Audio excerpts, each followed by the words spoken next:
네, 오늘 도움 말씀 위해 건양대학교 병원 신경과 홍준영 교수 나오셨습니다. 교수님 안녕하세요. 네, 안녕하세요. 네, 이 교수님 발병 빈도가 좀 낮고 치료가 까다로운 질환을 우리가 희귀난치병이라고 하잖아요. 근데 이 오늘의 주제가 희귀난치병에 해당하는 것으로 제가 알고 있습니다. 근데 이 희귀난치병이 어떻게 좀 나누어지게 되는 거고 이 희귀난치병에는 어떤 질환들이 속해 있을지 이게 좀 궁금하네요. 예, 일단 희귀병이라고 하면 그 유병 인구가 2만 명 이하로 돼 있고 진단 자체가 어려운 그런 질병들을 이야기를 하게 됩니다. 그리고 난치병이라고 하는 것은 치료 자체가 어려운 질환들을 통틀어서 이야기하게 됩니다. 이렇게 희귀 난치병이라고 하는 것은 혈액학적으로 문제가 됐을 경우에는 혈우병 같은 질환들이 속해 있고요. 그리고 내분비계 쪽으로 문제가 있을 경우에는 말단 비대증이나 고쇼병 같은 질병들이 희귀난치병에 포함이 됩니다. 그리고 신경계 쪽으로 문제가 생겼을 경우에는 다발경화증이라든지 길랑발해증후군, 그리고 오늘 이야기하게 될 중증 근무력증도 희귀난치병에 속하게 됩니다. 네, 이렇게 오늘 알아볼 이 중증 근무력증도 희귀난치병에 해당을 하는데요. 희귀난치병이라고 해서 사실 이게 치료가 그렇게 어려운 것만은 아니잖아요. 예전에는 이제 적절한 치료법이라든지 이런 것들이 개발되지 않아가지고 심한 증상으로 많이 사망도 하고 그러셨긴 했는데 지금은 치료법이 개발이 되고 그래서 대부분의 사람들이 중증 근무력증을 진단을 받았더라도 약을 드시면서 일상생활을 잘 영위할 수 있는 그런 질환입니다. 네, 그런 질환 오늘의 주제 중증 근무력증인데요. 저희가 하나씩 좀 살펴보도록 하겠습니다. 먼저 중증 근무력증에 대해 살펴보기 전에 우리가 신경과 근육의 구조부터 좀 살펴보고 가야 될 것 같은데요. 많은 분들이 신경하면 떠올리시는 것 중에 하나가 중추신경, 말초신경 이렇게 있거든요. 네. 근데 저도 이거를 생물과학 시간에 배웠던 것 같은데 그 이후로 들으니까 약간 아리송하더라고요. 이 개념부터 좀 잡고 가면 좋을 것 같습니다. 일단 신경계와 근육의 구조를 보면 신경계는 중추신경계와 말초신경계로 나누어지게 됩니다. 중추신경계에는 뇌와 척수가 포함이 되어 있고 네. 말초신경계라고 하는 것은 이 뇌와 척수에서 신경들이 빠져나와서 온몸으로 퍼져 있는 신경계를 뜻하게 됩니다. 이 중에서는 감각신경이랑 운동신경도 포함이 되게 돼 있는데요. 이 중에서 운동신경이 빠져나와서 마지막에 종착지는 여기 보이시는 근육이 됩니다. 이 신경들이 빠져나와서 근육과 접하는 부분을 시냅스라고 이야기를 하고 운동신경과 근육의 접합부에 이상이 생기는 경우를 신경 근육 접합부 질환이라고 이야기를 하게 됩니다. 오늘 말씀드릴 중증 근무력증도 신경 근육 접합부 질환의 질병이 되겠습니다. 네. 그러니까 좀 쉽게 이야기를 하면 중추신경계라는 곳은 뇌 척수에서 명령을 내리는 곳이잖아요. 네. 그리고 그 명령을 운반하는 통로 같은 게 말초신경계고요. 그 운반된 명령을 수행하는 게 근육인 거고요. 네, 일단 여기 보시면 이쪽으로 안으로 들어오는 것이 감각신경이 이쪽을 통해서 네. 가게 되는 거고 이 감각신경이 뇌와 척수로 전달이 되면서 뇌와 척수에서 명령을 내리면 운동신경을 따라서 이렇게 내려와서 근육에 접하게 되는 겁니다. 그래서 신경에서 신경 전달 물질이 분비가 되면서 근육이 움직이게 되는 것입니다. 그러니까 약간 쉽게 생각을 해보면 이렇게 좀 이해를 해도 될까 싶어요. 저희가 떨어지는 컵을 딱 봤을 때 재빨리 잡게 되잖아요. 그럼 떨어지는 컵을 보고 중추신경, 뇌에서는 명령을 내리겠죠. 잡아 하고.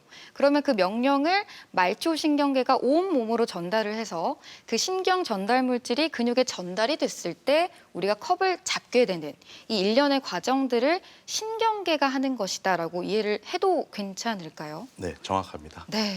그러면 이 복잡한 신경과 근육 사이에 어느 부분에 문제가 있을 때를 중증 근무력증이라고 할까요?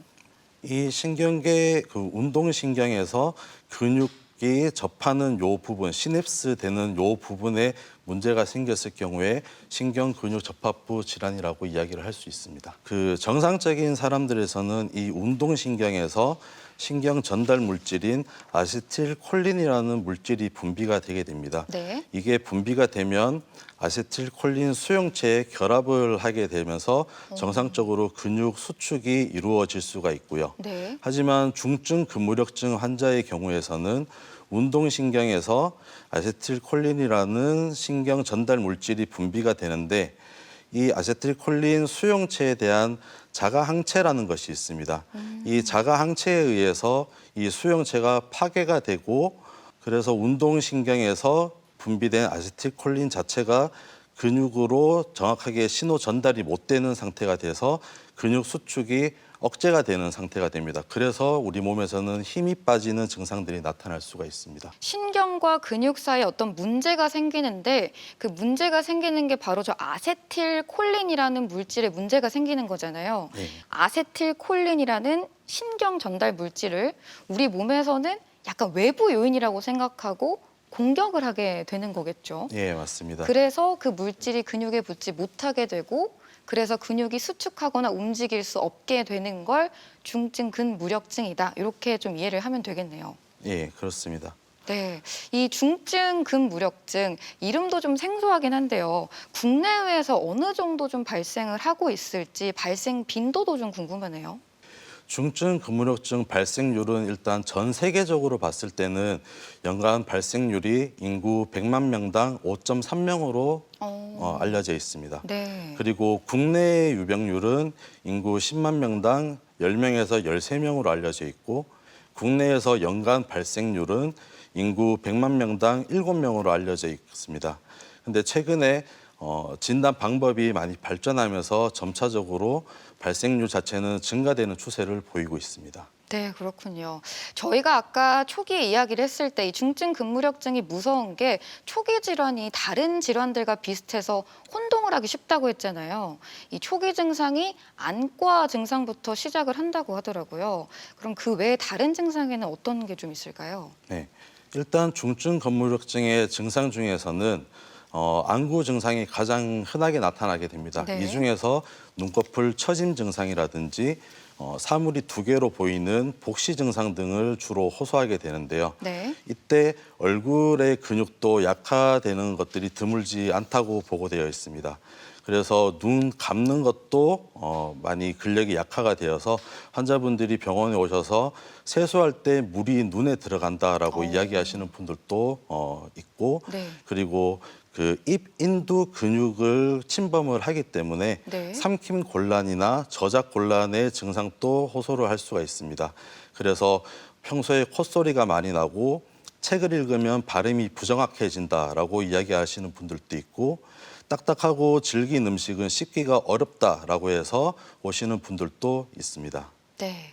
그리고 또 팔다리 쪽으로도 증상이 또 퍼지지 않나요? 네, 일단 팔다리 쪽으로 근력이 약화되는 경우들도 나타나는데 초기에는 이렇게 나타나는 경우들은 조금 드뭅니다. 팔을 들어서 머리를 감거나 머리를 말리다가 힘이 점차 약해진다라고 해서 오시는 분들도 있고 네. 그리고 가장 안 좋은 것이 호흡 근육까지도 침범을 하는 경우에 호흡 근육도 약화가 되면서 호흡이 마비가 돼서 병원으로 오시는 분들이 있습니다. 네. 이런 경우에 저희가 근무력 위기라고 이야기를 하게 되고요. 네. 주로 중증 근무력증이 발생하고 나서 첫 2년 이내에 이런 증상들이 발생을 하고 호흡의 양상은 빠르게 호흡을 한다든지 과하게 호흡을 한다든지 이런 소견들이 보일 수가 있습니다. 그리고 숨을 쉴 때 주로 담당하는 근육은 횡격막 쪽에 있는 근육들인데요. 이 횡격막을 사용해서 숨을 쉬어야 되는데 이분들이 횡격막까지도 이완이 되는 상태에서 목 빗근과 목 갈비근의 부호흡근을 과도하게 사용해서 호흡을 하는 양상을 보일 수가 있습니다. 네, 이렇게 안구부터 호흡곤란까지 여러 가지 증상에 대해서 좀 살펴봤습니다. 그런데 이 중증 근무력증이요, 근육이 계속 힘이 빠져 있는 게 아니라 좀 특이한 특징이 있다고 들었거든요. 어떤 특징을 말하는 걸까요? 중증 근무력증 근력 약화의 특징적인 증상은 일중 변동과 피로 현상이 있습니다. 네. 일중 변동이라고 하는 것은 아침에 자고 일어나면 증상이 없거나 증상이 경미했다가 오후가 되면 증상들이 악화되는 양상으로 나타날 수가 있고 피로 현상이라고 하는 것은 반복적으로 근육을 사용했을 경우에 근육이 피로감을 느껴서 근력이 약해졌다가 쉬면 회복이 되는 소견을 보일 수가 있습니다. 이 두 가지 증상들이 나타난다고 하면 한 번쯤은 중증 근무력증을 의심을 해봐야 될 것 같습니다. 그렇군요. 사실 뭐 이런 독특한 특징 때문에 많은 분들이 이거를 중증 근무력증이라고 생각하시기보다는 그냥 대수롭지 않게 넘기시는 분들이 많을 것 같습니다. 자, 그래서 조금 더 조기 발견이 어려운 것 같기도 하고요. 자, 그렇다면 이 중증 근무력증을 진단하는 방법에도 굉장히 여러 가지가 있는 걸로 알고 있는데요. 가장 먼저는 아무래도 병력 청취가 제일 중요하지 않을까 싶어요. 병력 청취나 신경학적 진찰로 통해서 근력 약화나 피로 현상을 확인하는 것이 가장 중요합니다. 그래서 눈꺼풀 처짐을 확인할 경우에는 네. 환자분께 1분간 지속적으로 위를 쳐다보게 한 다음에 눈꺼풀이 점차 아래로 내려가는지를 확인을 하면서 쉬면 증상이 호전되는지까지도 확인을 해 주어야 합니다. 네. 그리고 책이나 글을 계속 읽게 하면서 말이 어눌한 증상, 즉 발음 장애가 발생하는지도 확인을 해 주어야 하고요. 중력에 반해서 팔, 다리를 들게 한 다음에 유지가 가능한지에 따라서 팔, 다리 근력이 약화되는지를 확인을 해 주어야 합니다. 보통 외래로 오시는 분들이 증상이 없는 경우들도 있습니다. 그럴 경우에는 증상이 나타났던 시점에 본인의 증상을 사진을 찍는다든지 동영상을 찍어서 오신다고 하면 진단에 큰 도움이 될 것으로 보입니다. 네. 그러면 교수님께서 이렇게 병력 청취를 하신 다음에 중증 근무력증이 좀 의심이 된다 하면 좀 본격적으로 시행해보는 검사가 있잖아요. 이 검사에는 어떤 게 있을까요? 일단 중증 근무력증에서 가장 널리 사용되는 정기 진단 검사법 중에 하나가 반복 신경 자극 검사라고 합니다. 이 검사는 신경 근육 전달의 기능을 평가를 하는 검사인데요. 네. 운동신경을 1초당 한 2회에서 5회 정도로 빠르게 자극을 줍니다. 그래서 첫 번째 활동 전이와 네 번째나 다섯 번째 활동 전이를 비교했을 때 10% 이상 감소하는 경우에 신경 근육 질환을 의심을 해볼 수가 있겠습니다. A는 정상적인 사람들에서 나타나는 검사 결과입니다. 첫 번째 자극을 줬을 때는 이렇게 활동 전이가 나타날 수 있고 첫 번째와 뒤로 갈수록 활동 전이에 변화가 없는 것을 확인할 수가 있습니다. B의 검사 결과를 보시면 중증 근무력증 환자의 검사 결과입니다. 첫 번째 자극을 줬을 때 활동 전이가 이렇게 나타나게 되는데 점차적으로 자극을 주니까 근육이 피로감을 느끼면서 뒤로 갈수록 활동 전이 자체가 나오지 않는 것을 볼 수가 있습니다. 이 첫 번째와 마지막 쪽에 있는 활동 전이의 차이가 10% 이상 차이가 난다라고 하면 신경 근육 질환에 장애가 있다라고 평가를 할 수 있겠습니다. 네, 이렇게 피로감을 좀 얼마나 느끼는지 검사를 해볼 수 있는 반복 신경 자극 검사까지 살펴봤습니다. 그리고 이 외에도 또 검사해볼 수 있는 방법이 있다고 들었거든요. 예, 맞습니다. 항콜린 에스테라제 검사라고 해서 아세틸콜린이 분비가 됐을 때 그 아세틸콜린 자체를 다시 분해를 시켜주는 효소 중에 하나입니다. 이 분해를 시켜주는 효소를 억제를 해주면서 신경 근육 전달을 일시적으로 호전을 시켜주는 그런 검사법이 되겠습니다. 아세틸콜린을 분해하는 효소가 우리 몸에 있다는 거죠. 네, 그럼 맞습니다. 그 분해하는 작용을 억제시켜서 신경 전달이 좀 잘 될 수 있는가를 지켜보는 검사법인 거네요. 그 항콜린 에스테라제 검사 중에서 요즘에 가장 많이 사용하는 약물 자체가 네오스티그민이라고 해서 네오스티그민 검사라고 이야기를 합니다. 1에서 1.5mg 정도를 근육 주사를 놓은 다음에 네. 눈꺼풀 처짐이나 안구 운동 장애, 팔다리 근력 등의 환자분들이 호소하고 있는 증상이 어느 정도 호전이 되는지를 평가하고 기록하는 검사 중에 하나이고요. 보통 이 약물을 투여를 하였을 때 10분에서 15분 정도 있다가 증상이 호전이 되는 것을 볼 수가 있습니다. 이렇게 좀 여러 가지 또 검사 방법들이 있는데요. 그중에서 또 하나 검사법 중에 얼음 찜질을 통해서 할 수 있는 검사법도 있다고 들었습니다. 이거는 어떤 검사일까요? 얼음 주머니를 증상이 있는 눈 부위에 2분에서 5분 정도 올려놓게 되면 네. 온도 자체가 내려가기 때문에 아세틸콜린이 분해되는 효소 자체를 억제를 시켜줄 수가 있습니다. 그러면서 일시적으로 증상이 나아지는 것을 보면서 네. 중증 근무력증을 의심을 해볼 수가 있겠습니다. 중증 근무력증 자체가 자가 면역 질환 중에 하나이기 때문에 네. 중증 근무력증을 일으킬 수 있는 자가 항체들이 여러 가지가 존재를 하게 됩니다. 네. 항머스크 항체라는 것도 있고요. 그리고 항LRP4라는 항체들도 있습니다. 네. 이런 검사들을 진행을 해서 이 자가 항체들이 존재를 하는지를 확인해주는 검사가 되겠습니다. 네. 그리고 가슴 샘종 유무 확인이라고 되어 있는데요.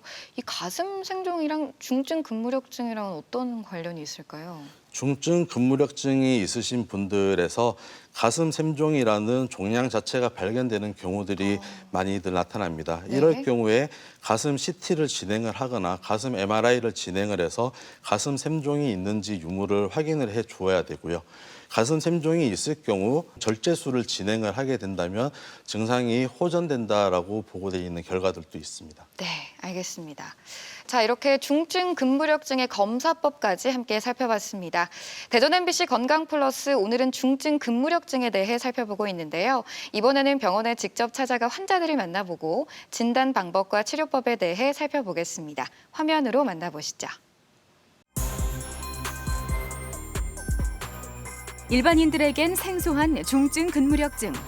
신경에서 근육으로의 신호 전달 과정에 이상이 생기면서 근육에 힘이 빠지는 병이다.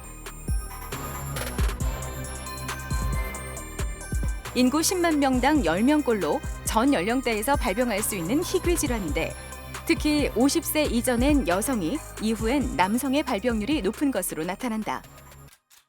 오늘 어떤 게 불편하셔서 오셨나요? 예, 아침에 출근할 때 차선이 이렇게 두 개로 보이고 아침에 일어나면 이렇게 눈꺼풀이 좀 처지는 증상이 있어서 왔습니다. 그러면 오전이랑 오후랑 비교했을 때 증상의 차이가 있나요? 예, 오전보다 오후에 더 이제 복시로 보이고 눈꺼풀도 더 심해지는 것 같습니다. 지금 현재 팔다리에 힘 빠지는 증상이나 숨 쉬는 게 힘들거나 그러진 않나요? 예, 팔다리랑 숨 쉬는 거는 괜찮습니다. 중증 근무력증의 두드러진 특징은 사물이 두 개로 보이는 복시 증상과 눈꺼풀이 내려와 시야를 가리는 눈꺼풀 처짐 현상이 나타난다. 또 음식을 씹거나 삼키기 어려워지는 증상도 동반된다. 환자분이 호소하고 있는 증상 자체가 눈꺼풀 처짐과 복시 증상입니다. 그리고 오전에는 괜찮았다가 오후가 되면 더 심해진다고 이야기를 하는 것으로 보아 중증 근무력증이 의심이 되지만 눈꺼풀 처짐이나 복시를 나타낼 수 있는 다른 질환들과도 감별이 필요하여 당뇨병이라든지 갑상선 기능에 문제가 있는지 아니면 뇌 자체에 문제가 있어서 이런 증상들이 나타나는지에 대해서 감별이 필요하겠습니다. 중증 근무력증의 가장 큰 특징은 일중 변동. 근육을 사용할수록 피로가 증가하기 때문에 아침에는 증상이 없다가 저녁이 될수록 근육에 힘이 빠지는 증상이 악화된다. 면밀한 진찰을 통해 중증 근무력증으로 의심되면 반복 신경 자극 검사, 혈액 검사, 근전도 검사 등을 통해 진단을 내린다. 예전에 두 개로 보이는 거랑 팔다리 힘도 빠진다고 하셔서 내원하셨는데 요즘에는 좀 어떠세요? 두 개로 보이는 거는 또 더 심해진 것 같고 요즘 팔다리도 옛날에 비해 더 훨씬 안 좋아진 것 같습니다. 이전에 제가 약을 드린 게 있는데 그 약은 꾸준하게 잘 복용하셨나요? 사실 잘 못 챙겨 먹었고요. 먹다 안 먹다 꾸준히 못 먹어서 더 그런 것 같기도 하고 참 그렇네요. 요즘에 숨 쉬는 게 힘들진 않으세요? 요즘 가슴도 답답하고 숨 쉬는 것도 더 힘든 것 같아요. 실제 중증 근무력증이 처음 알려졌을 당시만 하더라도 많은 환자가 호흡마비 증상으로 사망했다. 때문에 질병 이름에도 중증이라는 표현이 들어갔는데 지금은 다양한 치료제 개발로 예후가 좋아졌다. 예전에는 적절한 치료법과 진단 방법이 없어서 3분의 1 정도는 사망을 했던 경우들이 많습니다. 하지만 최근에는 적절한 진단법과 치료 방법들이 개발되면서 환자분께서 적절하게 약을 복용하는 것만으로도 증상의 호전에 크게 도움이 될 수 있어서 꾸준하게 약을 드시는 것이 가장 중요합니다. 중증 근무력증은 약물을 통해 신경과 근육 사이의 신호 전달을 일시적으로 호전시킬 수 있다. 약물 치료로 증상이 충분히 조절되지 않으면 면역 억제 치료를 시행한다. 면역 글로불린 주사와 혈장 교환술을 통해 증상을 빠르게 개선시킬 수 있는데 CT를 통해 흉선 종양이 발견될 경우엔 흉선 절제도 고려해야 한다. 대부분의 중증 근무력증 환자들은 안구 증상을 동반하는 눈꺼풀 처짐, 복시 등의 증상으로 나타나는 눈 중증 근무력증으로 나타나게 됩니다. 근데 이거를 방치했을 경우에는 팔, 다리 힘이 빠지는 전신형 근무력증으로도 이완이 될 수 있고 전신형 중증 근무력증이 있는 경우에는 가슴에 종양이 보이기도 하면서 심지어는 호흡 곤란까지도 나타나는 경우들이 있습니다. 이럴 경우에는 생명의 위협까지도 느낄 수가 있기 때문에 반드시 이런 증상이 있을 경우에는 전문의와 상담하셔서 조기에 진단과 치료를 받으시는 것이 중요하겠습니다. 중증 근무력증은 환자마다 워낙 증상이 다양하게 나타나다 보니 진단이 어렵고 최종 진단을 받기까지 상당한 시간이 소요되는 경우가 많다. 신경계 손상이 심해지기 전에 조기에 대처하는 것이 무엇보다도 중요한 중증 근무력증. 내 몸이 보내는 신호에 주의 깊은 관찰이 필요하다. 네, 병원을 찾아가서 환자들을 만나보고 중증 근무력증에 대해 살펴봤습니다. 자, 이 중증 근무력증 증상이요. 저희가 아까 초반에도 이야기를 했지만 다른 질환들과 좀 비슷해서 혼동하기 쉽다고 했잖아요. 그래서 가장 먼저 뭐 안과를 가거나 정형외과를 가시는 분들도 있을 것 같거든요. 그런데 그곳에서 처방받은 약을 복용을 해도 괜찮은지, 중증 근무력증 환자가 좀 피해야 하는 약물이 있을지 이런 부분도 좀 궁금하네요. 네. 중증 근무력증 환자들에서 피해야 되는 약물은 일부 항생제 같은 경우들도 있고요. 네. 그리고 심장내과나 이런 데서 처방을 받는 부정맥약, 그리고 마취제나 고지혈증약, 근이완제 등이 있을 수가 있습니다. 하지만 이 약물을 꼭 복용을 하는 상황이 되어야 된다면 꼭 의사랑 상담을 한 다음에 약물을 처방을 받고 복용을 하셔야 되겠습니다. 네, 이 전문의와 좀 상담을 통해서 올바른 좀 약을 처방 받으셨으면 좋겠습니다. 저희가 지금까지는 진단 방법과 검사법에 대해서 좀 살펴봤는데요. 이번에는 조금 더 세분화해서 자세히 살펴보도록 하겠습니다. 이 중증 근무력증도 분류를 한다고 들었거든요. 여러 가지 분류가 있다고 들었는데 어떻게 좀 분류를 해볼 수 있을까요? 예, 일단 중증 근무력증의 분류는 발병 나이에 따라서도 분류가 되고 근력 약화를 보이는 근육에 따라서도 분류가 됩니다. 그리고 중증 근무력증과 관련된 자가항체가 어떤 것들이 양성으로 나오는지에 따라서도 분류가 될 수가 있겠고 가슴 샘종의 동반 여부에 따라서도 가슴 샘종 관련 중증 근무력증이라는 것으로 분류를 할 수가 있습니다. 네, 이렇게 대략적으로 한 4가지 정도로 분류를 해봤는데요. 그럼 가장 먼저 나이에 따른 분류부터 좀 자세히 살펴볼게요. 네, 발병 나이에 따른 분류를 보시면 일단 50세라는 것을 기준으로 해서 50세 이전에 첫 증상이 발생이 되면 이른 발병 중증 근무력증이라고 이야기를 하게 되고요. 네. 50세 이후에 첫 증상이 발생이 되면 늦은 발병 중증 근무력증이라고 이야기를 할 수가 있습니다. 이른 발병의 중증 근무력증은 남성보다 여성에서 2배에서 3배 정도 많이 발생한다고 알려져 있고 네. 늦은 발병 중증 근무력증은 여성보다는 남성에서 조금 더 많이 나타난다고 알려져 있습니다.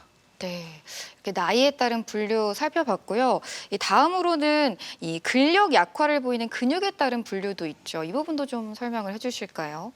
예, 근력 약화를 보이는 근육에 따른 분류에서는 일단 안구 증상만 나타나는 눈 중증 근무력증이 있고 팔, 다리와 호흡근까지도 문제가 되는 전신형 중증 근무력증이 있습니다. 이 중에서 눈 중증 근무력증은 환자의 한 10%에서 15% 정도에서는 눈 주위에만 국한이 되어서 복시나 눈꺼풀 처짐 증상들이 나타나는 것을 이야기를 하게 됩니다. 눈 중증 근무력증만 있다가 발병 2년 이내에 눈 주위를 넘어서서 입 인두 근육을 침범을 하면서 삼킴 곤란이나 저작 곤란까지 나타나시는 분들과 팔, 다리 근육까지도 침범을 해서 팔, 다리가 제대로 올라가지 않는다라고 이야기하는 경우에는 우리가 전신형 중증 근무력증이라고 이야기를 하게 됩니다. 근데 이런 경우에는 발병 초기에는 증상이 심해지고 그러지만 적절하게 약을 복용하시고 적절한 치료를 받게 된다면 증상은 점차 안정화되어 갈 것입니다. 네. 자, 그리고 다음으로는 아까도 말씀을 해주셨지만 중증 근무력증 자가 항체에 대해서도 좀 이야기를 해주셨거든요. 이 부분이 좀 어려워서 천천히 자세히 좀 설명해 주시면 좋을 것 같습니다.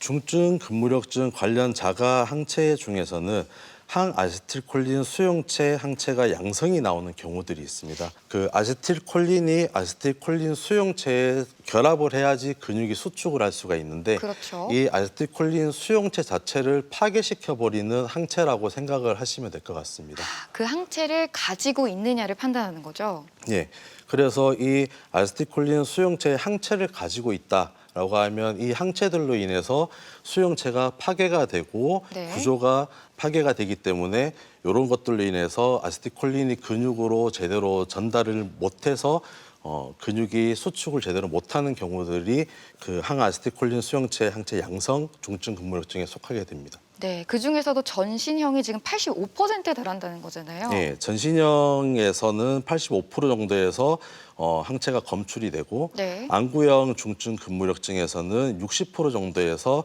항체가 검출이 되게 됩니다. 네. 자, 그럼 아래에 있는 MUSK, 머스크라고 있나요? 네. 자, 이 부분은 그러면 아세틸콜린에서는 음성을 보였을 경우에 나오는 거죠? 네, 항체가 음성이 나왔을 경우에 머스크 항체까지도 검사를 해줘야 됩니다.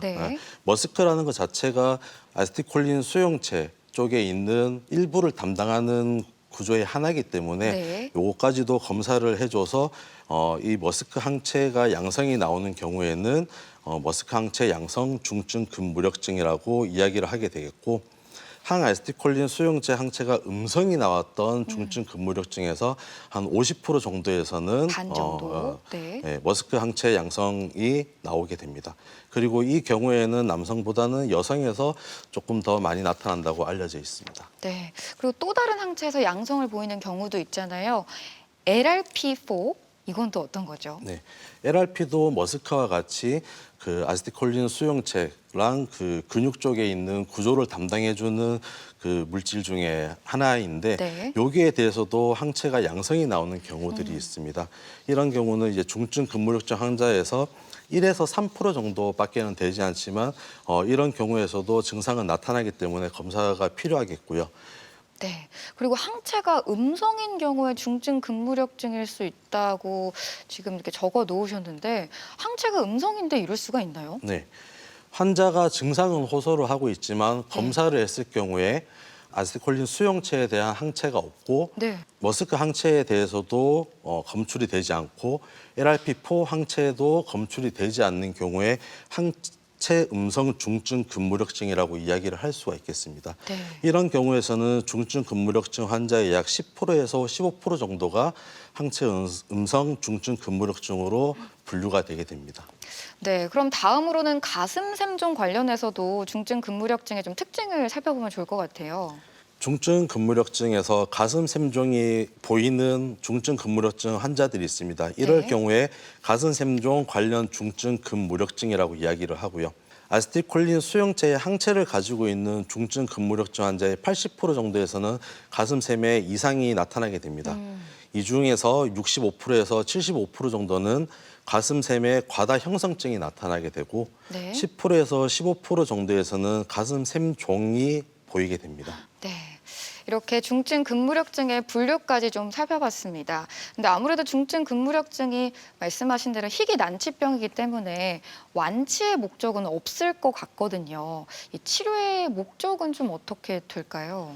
중증 근무력증의 치료의 목적은 일단 질병 활성을 조절을 하고 치료의 부작용을 모니터하면서 환자의 근력 회복을 통해서 삶의 질을 향상시키는 것이 치료의 목적이라고 볼 수가 있습니다. 네, 그럼 평생 동안 좀 치료를 받고 어쨌든 약을 꾸준히 먹으면서 관리를 해야 하는 질환이겠네요. 일단은 약을 복용하면서 증상을 조절을 하는 경우가 가장 대부분이고요. 하지만 약을 복용하시면서 증상이 조금 나아진다면 일시적으로 좀 약물을 감량을 하든지 그렇게 하면서 증상 자체를 확인을 하면서 약물 조절이 필요할 것으로 보입니다. 네. 자, 그러면 지금부터는 많은 분들이 궁금해하시는 치료법에 대해서도 하나씩 좀 살펴보도록 하겠습니다.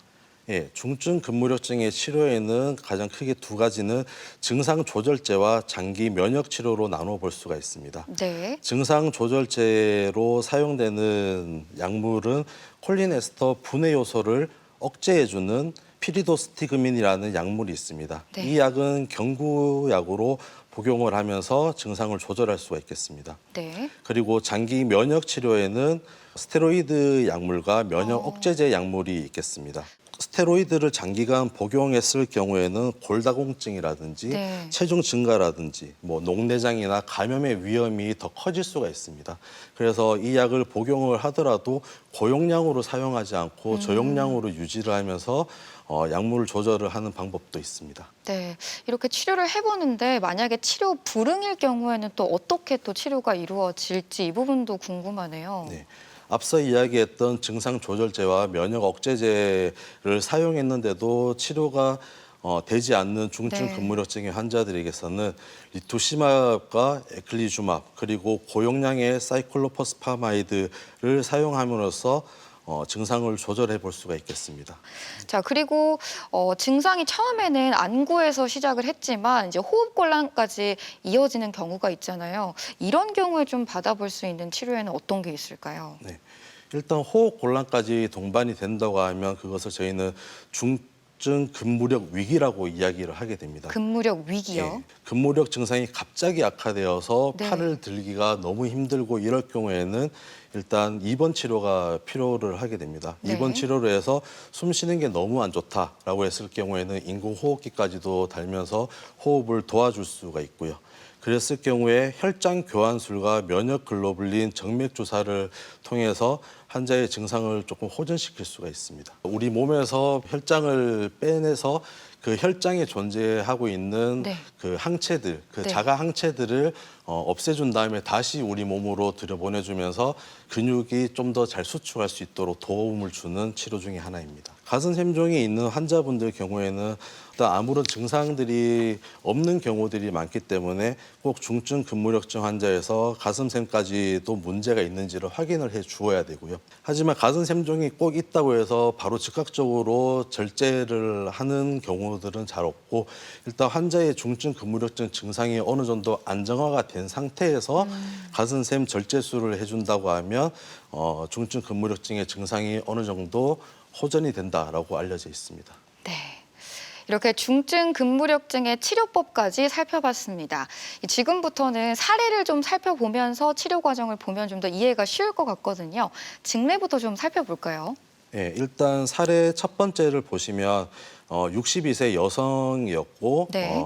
증상은 복시와 팔다리 근력 약화를 호소해서 병원으로 오셨습니다. 네. 근데 이제 중증 근무력증을 진단받은 지 1년 되신 분이었고 피리도스티그민이라는 약을 복용 중에 있었던 분이었습니다.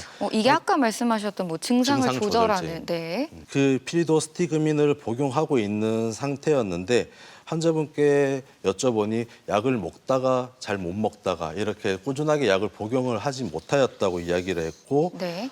그렇게 해서 입원을 하셔서 상태를 살펴봤더니 호흡 곤란까지도 호소를 하는 근무력 위기 상태까지 왔습니다. 네. 처음에는 복시에서 시작했다가 팔다리 그리고 호흡 곤란까지 퍼진 거군요. 네.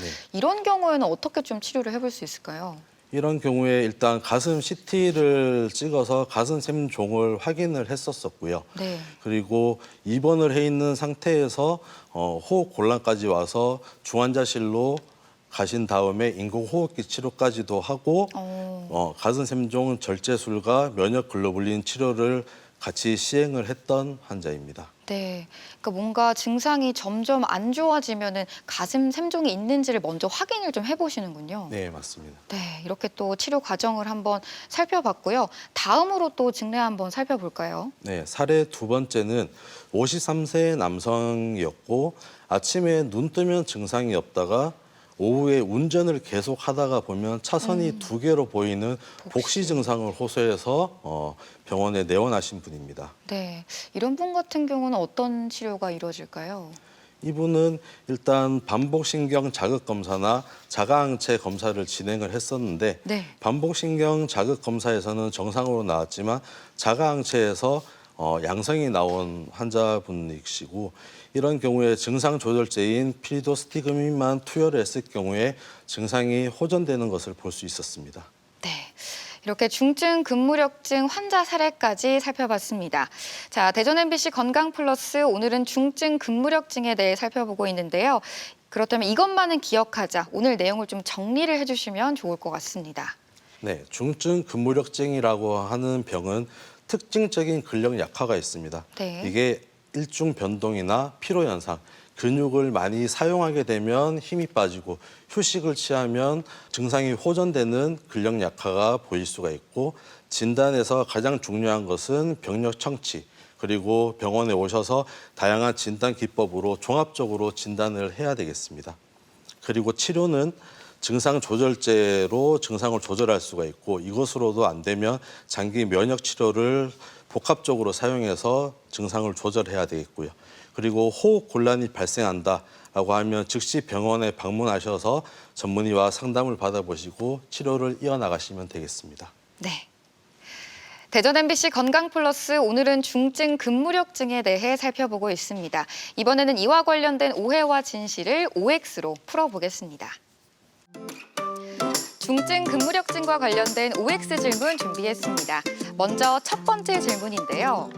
중증 근무력증은 신경의 자극이 근육으로 제대로 전달되지 못해서 신경이 쉽게 피로해지는 질환이다. O일까요? X일까요? 정답은 X입니다. 중증 근무력증은 신경의 자극이 근육으로 제대로 전달하지 못해서 신경이 피로를 받는 게 아니라 근육이 피로를 받는 질환 중에 하나입니다. 네, 다음 OX 질문입니다. 중증 근무력증은 남성보다 젊은 여성에게서 더 많이 발생한다. O일까요? X일까요? 네, 정답은 O입니다. 대부분 중증 근무력증 환자들을 보면 남성보다 여성에서 흔히 나타나게 됩니다. 네, 이어서 질문 드립니다. 중증 근무력증으로 인한 안검하수에는 보톡스가 효과적이다. 이건 O일까요? X일까요?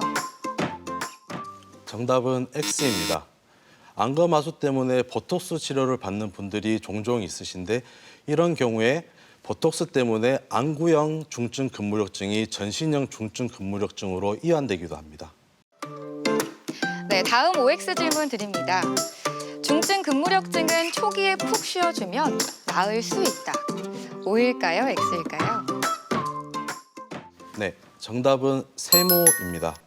중증 근무력증의 초기에 쉬어주면 증상이 호전될 수도 있겠지만 다시 활동을 하게 된다라고 하면 다시 증상이 발생할 수도 있기 때문에 세모로 하겠습니다. 네, 마지막 OX 질문 드립니다.